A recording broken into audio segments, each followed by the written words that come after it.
Adding and editing styles. iSpec has its own set of styles, but these can be overridden by creating custom styles using the Style Manager. To edit the styles, click the Styles submenu under the Administration main menu.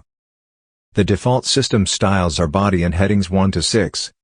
First, select the global settings, and choose which heading groups to show in the table of contents. Next, click the Manage Font link, and select the fonts to be included in the font attributes.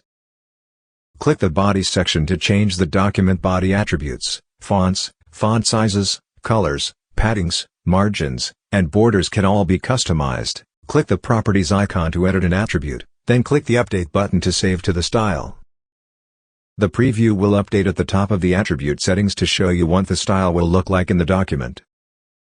Click the Add New Attribute button, edit the parameters, then click the Insert button to add a custom attribute to the style. Repeat the process for the heading styles.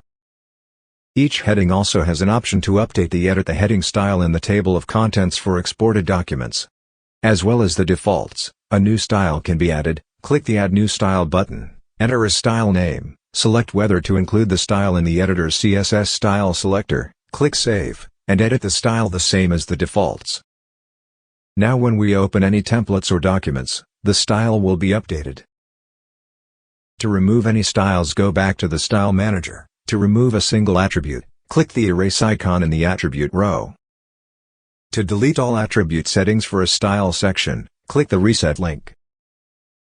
When all the attributes are removed, the document will go back to the DMS default styles.